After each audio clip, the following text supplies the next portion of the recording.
Pues bienvenidos todos, empezamos con el tema del trim, que surgió el otro día y tenemos para tratarlo a Alberto, un buzo novato pero bien orientado, y a Óscar García de buceo lateral Dark Side Mount.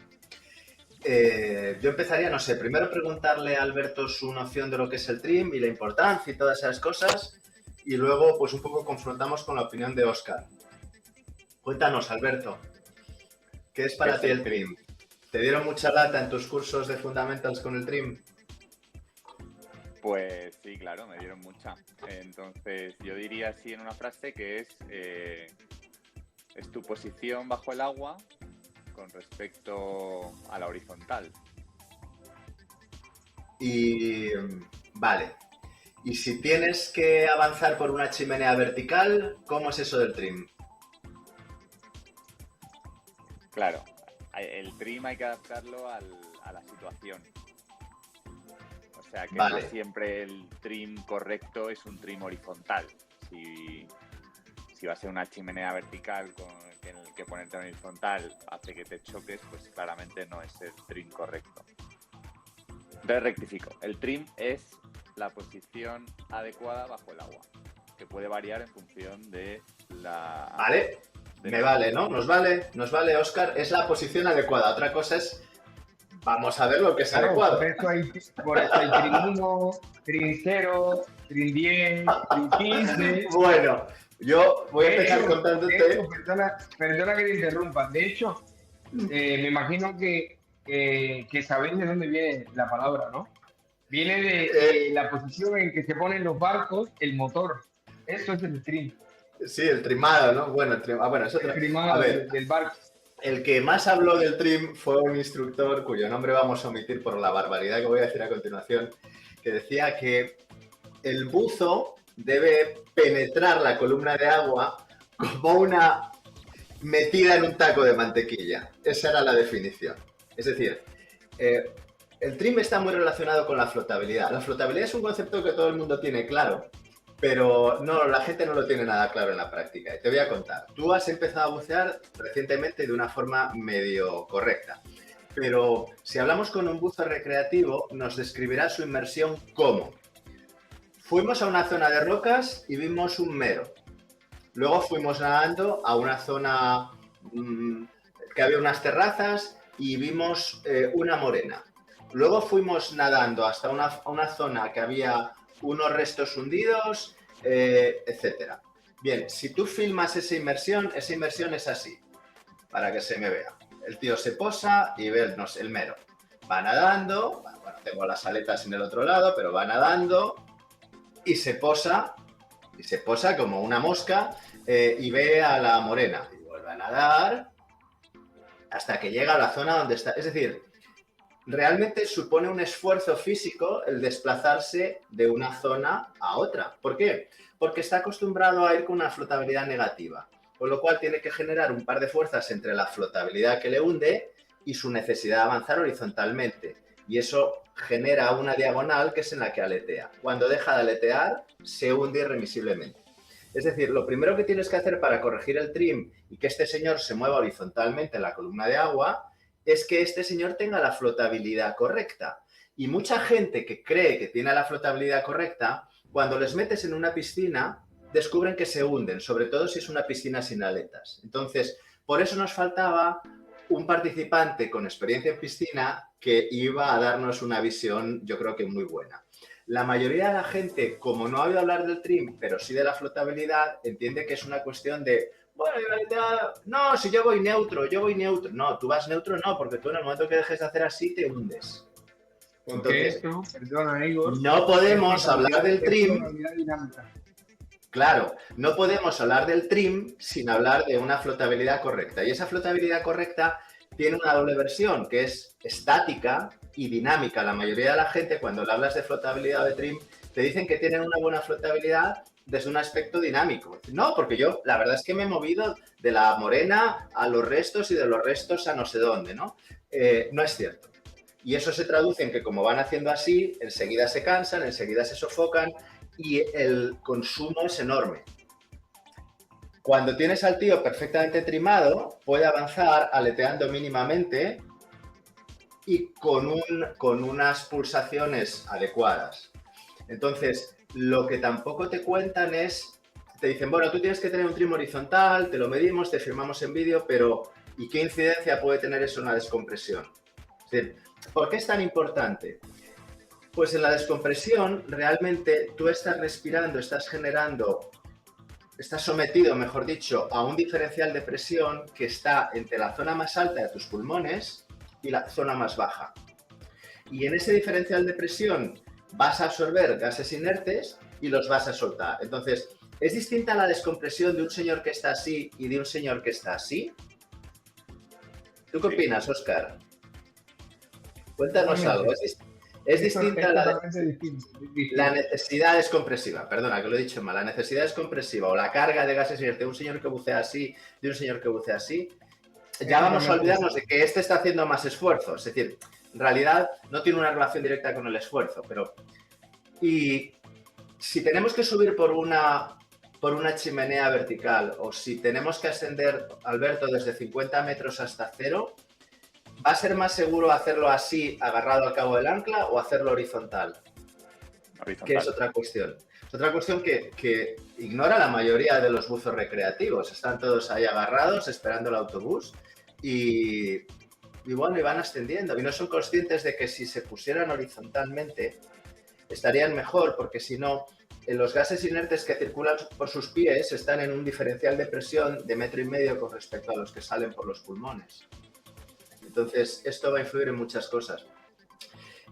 Cuando le cuentas esto a la mayoría de los buzos recreativos, a lo mejor que llevan muchos años, entran en disonancia cognitiva. Es decir, directamente es como si estuvieras hablando en chino.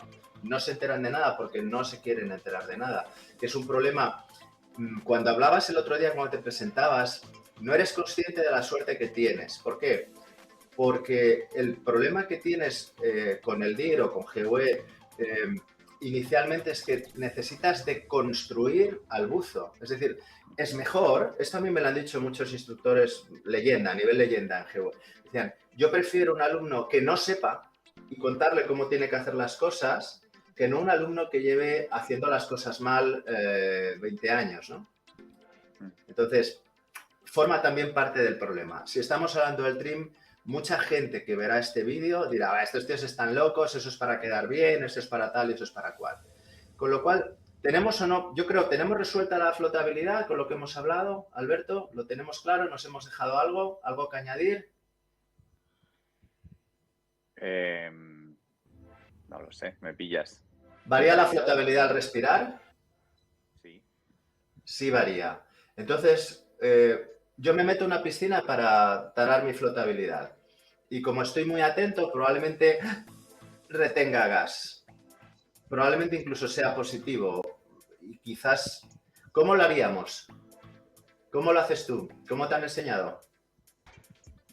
O sea, me tiro y luego me pongo horizontal. O sea, yo... No hablo de trim, estoy hablando de flotabilidad. Es decir, tú tienes que saber cuánto lastre vas a necesitar. Vale, ya sé por dónde vas. ¿Cómo respiro, no? Para medir esa flotabilidad. O sea, teóricamente tendrías que tener las botellas vacías, las alas vacías, pero bueno, vamos a obviar eso. Lo que quiero saber es, tú te tiras al agua y ¿qué haces? ¿Vas cogiendo plomos o cómo lo haces? Pues a ver, botellas vacías, normalmente voy soltando los plomos que llevo. O sea, llevo plomos... Te tiras sobre el lastrado y vas quitando. Sí, voy quitando. Hasta que digas, vale, aquí estoy. Hasta que veo que incluso en una expiración, sin ser súper forzada, de quedarme ahogado, expirando, veo que ya empiezo a flotar. Ahí digo, vale. Vale, Óscar, nos estás metiendo mucho ruido con la silla. Sí, es que me estoy acomodando. Pero quita el micrófono. Quita el micrófono y, ¿sabes? Y te mueves. Vamos a ver. Esto lo haces en superficie, entiendo, Alberto, porque te vas quitando cosas y lo haces en superficie o te sumerges y vuelves a salir o dejas la nariz fuera, hay gente que deja la nariz fuera, o ¿cómo lo haces? No, a ver, yo tampoco lo he hecho muchas veces. Cuando lo he hecho he estado en poca profundidad, como a unos 3 metros. Entonces directamente pues lo apoyo en el suelo. O sea, estoy a un Vale, metro vale, vale, fantástico. y Vale, puedo vale, vale, gestionar vale. bien el poner o quitar. Vas dejando y dices, vale, me he quitado 2, subo y me sobran 2, dejo esos 2 que me sobran y ya me voy a bucear, ¿verdad? ¿Algún consejo al respecto, Óscar? ¿Algún consejo práctico? ¿Cómo les dices a Bueno, los alumnos que se taren? a ver, lo que él dice es una forma y evidentemente es correcta. Pero en mi caso, como cuenta que yo soy de Semao, yo lo hago de otra manera. Yo normalmente, mis alumnos entran a la piscina con la protección térmica que van a usar en el mar, Bien, ¿vale? Y se ponen en la parte un poco profunda. O sea, yo le voy pasando en un cinturón de plomo, yo le voy pasando piezas hasta que ellos con los pulmones llenos sueltan, expiran y se hunden. Entonces ya sabemos el lastre el límite. de su protección térmica. Vale, Entonces ya es muy fácil porque sabemos que todos los demás componentes deben ser neutros y sabemos el peso de las botellas, el peso de muy las botellas interesante. llenas, el peso de las botellas vacías y sabemos que cuando las botellas se vacíen, en el caso del aluminio, el acero, Vale, tienen una flotabilidad diferente y hay que aplicarse diferencial. Es decir, yo perdona, hago perdona que ellos, que te corto porque no quiero entrar mucho en la flotabilidad, pues ya la no, trataremos, pero no es voy a muy entrar en interesante. detalle, simplemente resumo. A lo que voy es que yo de alguna manera les separo la flotabilidad de su protección térmica de la Vale, flotabilidad de las botellas y el equipo. es cierto también que estás haciéndolo en una piscina de agua dulce No puedo hacer una piscina de agua dulce porque sé la densidad del mar y sé la densidad del agua y dulce. haces, vale, Realmente la el corresponde. sistema, a ver, el sistema de Óscar es indudablemente mejor, Alberto, pero también es cierto, o sea, digo es indudablemente mejor porque siempre será mejor hacerlo con una persona que te ayuda, sobre todo pensando en novatos, es decir, si tiras un tío para que se tare y se ahoga, pues joder, te puedes tirar a por él. En tu caso es distinto También. porque primero no vas a estar dando el coñazo cada vez a alguien y segundo se supone que ya tienes nivel para resolver ese tipo de problemas. Bueno, ya tenemos al tío correctamente lastrado, ya está correctamente lastrado. Entonces, ahora la duda es cómo conseguimos que se ponga horizontal. Esa horizontalidad hay que buscarla repartiendo peso, como comentábamos el otro día, o sea, como si fuera un balancín, o esa flotabilidad la resolvemos moviendo partes del cuerpo, como los brazos o las aletas. ¿Cómo lo hacéis? ¿Cómo lo haces tú, Alberto?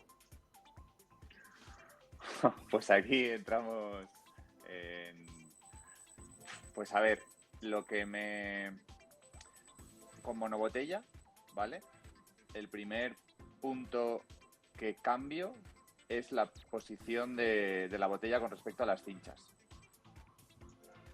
Ahí es Vale, donde juego un poquito. Y luego lo que hago es me relajo, o sea, para ver exactamente si tiendo al cabeceo o tengo las piernas pesadas, me relajo y veo de forma natural hacia dónde me empiezo a mover o hacia dónde tiendo a moverme. Y el vale. ajuste primero que hago es en la posición de la botella. ¿Y con vivo? Y con vivo no he practicado tanto como para contestarte. Bueno, cuentas una cosa muy interesante que se hace mucho además en buceo recreativo, que es lo de subir. El caso más extremo que se ve mucho en el Caribe es que la gente lleva el S080 cogido de la ojiva prácticamente. O sea, en lugar de cogido a la mitad, lo cogen prácticamente de arriba. Eh, Has hecho este gesto es interesante.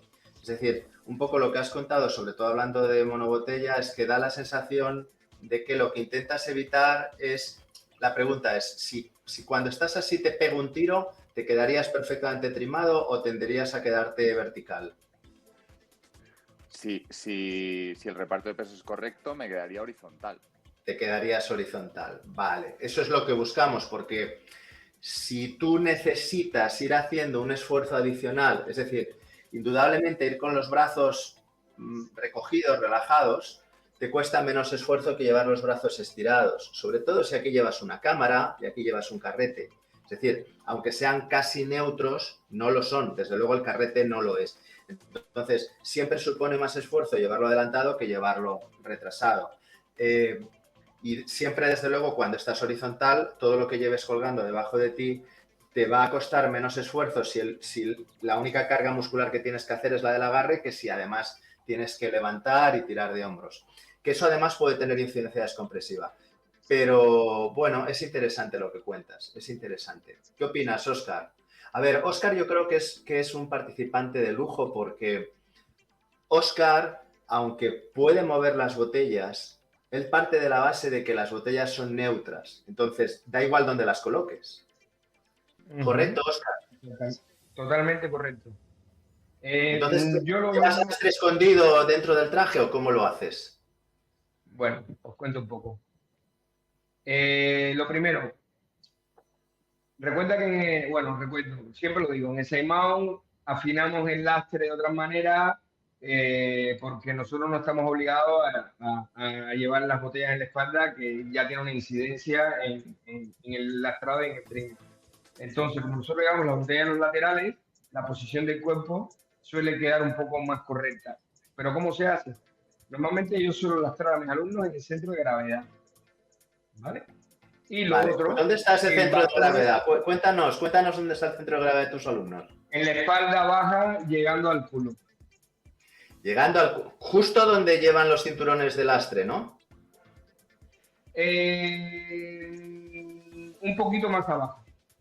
Un poquito más abajo. Vale, vale. Vale, La esto es otra parte que yo interesante. tengo, la otra parte que yo tengo en cuenta ¿Sí? aquí es el tipo de aleta.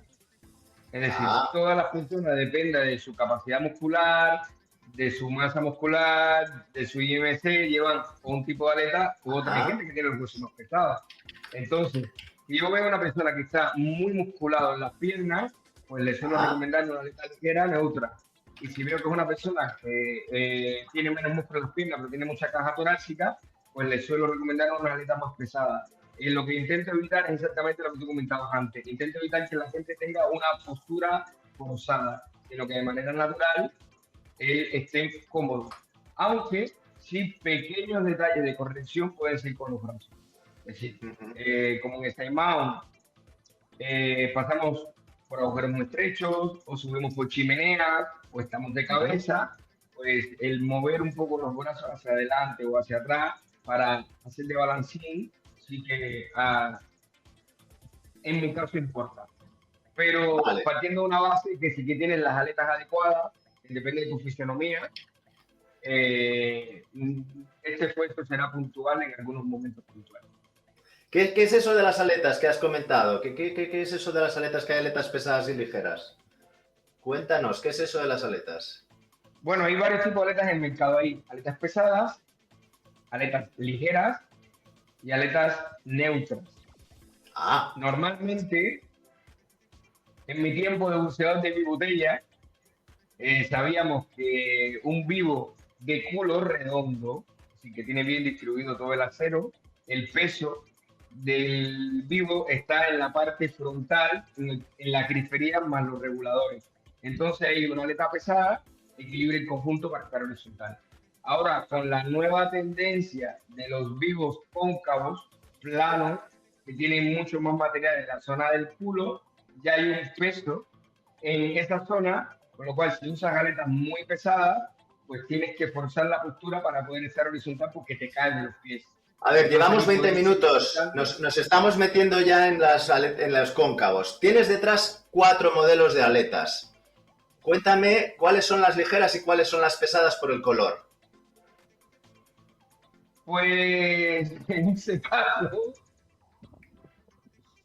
tengo una aleta negra Avanti 4, que es una aleta neutra, ligera, y después tengo las aletas amarillas, son aletas pesadas, y las blancas, y la aleta gris es una aleta de una densidad más o menos neutra, es un modelo de Apex que tiene esa característica. En Apex van por colores, pero como las tres que tenemos detrás son diferentes, no son de la misma marca, pero en Apex, mientras más oscura la aleta es más negativa y mientras más clara la aleta es más positiva.